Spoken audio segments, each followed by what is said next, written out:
Alright guys, today I'm going to be doing a review of my brand new lavalier microphone that I ordered. It's a Rode Lavalier. Right now I'm using a Sony UWP-V6 and I have the Rode right here, so we can also do a quick comparison. I think the Rode should beat it out, but we'll see. Alright, now the Rode Lavalier is very small, so why don't we go take a closer look and I'll show you what it looks like. Alright, so here you can see the close-up of the Rode Lavalier and everything that I have for it. Now, I'm going to start off with what was in the box when I bought it. These two things were not, so I'll do them last. Basically, it all came in a nice hard carrying case. It had a little wrench for the microphone and also some sanitary cleansers, along with the microphone itself and a 1.2 meter Micon cable.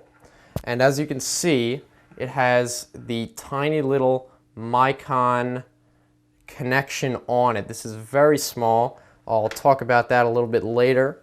It had a little windscreen filter, and on the microphone itself is a pop filter. This actually can come off. Now, this is a separately bought XLR connection. And this goes on the end of the Micon connector like this. That's what it's called.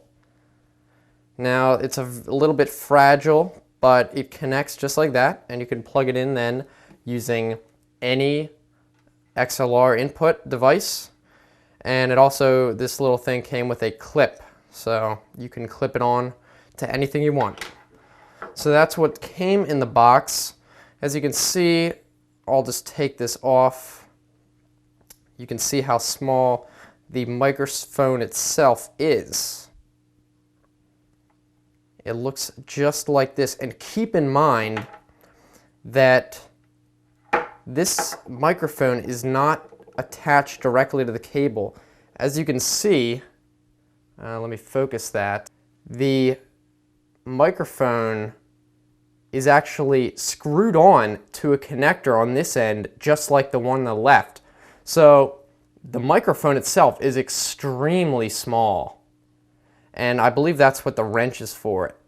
Basically, just this part is the microphone itself. And then you can also put on the windscreen filter, and you've got the clip here. So that's what everything looks like up close. I hope you can get a good idea of just how small this thing really is compared to my thumb. And that's everything that I have that came with and what I bought separately. Okay, so now that you know what it looks like up close, because it's very hard to see this from far away, let's start with what I like about it. Alright, so first, I like that this thing sounds great. I've already used it in a few videos on my other channel, and I'm also going to be using it in future reviews. I think this is basically going to be my microphone of choice just because it's so easy to clip it on and start recording. It's also got a great signal to noise ratio, so I don't have to boost up the sensitivity of the recording devices, which means it's going to have a lot less background noise. Another thing I like is the ability to use the different connectors that connect to the Micon connection. That way, if I want to use a 3.5mm, I can. Usually I use XLR, so that's what I'm going to stick with. But it definitely is a plus to have the choice. The other thing I like is the accessories that it comes with. The little case, the hard carrying case, I think will be very useful, as well as the little windscreen. This XLR connector did not come with it. Alright, so now I'll go over the negatives, the things I don't like so much.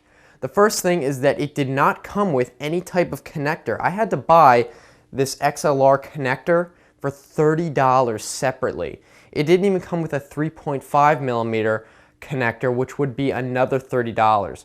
And that's another negative. These things are expensive. I don't know why they're charging $30 for something that should come with it initially. At least come with a 3.5mm connector. For an XLR, maybe it's a little more professional, I can understand. But come on, $30 for one of these, it's ridiculous. Another thing I do not like has to do with the Micon connection, is that this thing is very small and is very fragile looking. And this cord is very thin. I feel like just from screwing this on, there's only 3 threads on here. I see only 3 threads. I feel like if I hold the wire end of this, that this XLR connector could break the connection just from its own weight. I mean, this thing is really fragile. I really don't know what they were thinking making such a thin little connection on this side. I can understand wanting to make it less noticeable, but that's acceptable on the microphone side. But I mean, this is so fragile. A good thing it comes with a 5-year warranty, because I might have to use it with this small little connection.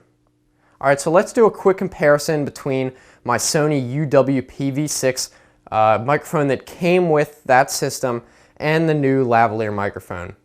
Obviously, I've been using this the whole time, so there's no reason to really do an introduction on it. So let's move on to the Rode. Alright, so now I'm using the Rode Lavalier. In post, we'll be able to see whether it sounds a lot better. I should hope so. I made a few videos already and I think it sounds great, so we're going to have to do a comparison. Now, obviously at this point you'll be able to tell which is better. I think I'm going to start using this microphone because it's a lot more convenient to just be able to hook it up to my portable audio recorder, which is right here.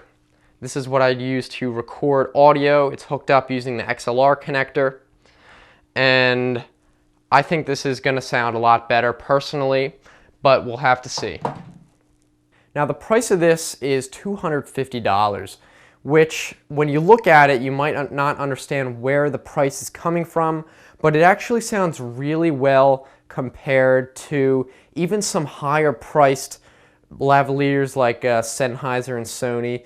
I mean, this whole wireless package that I'm using right now with the microphone that I have, this whole thing, including this microphone, costed about $600 together.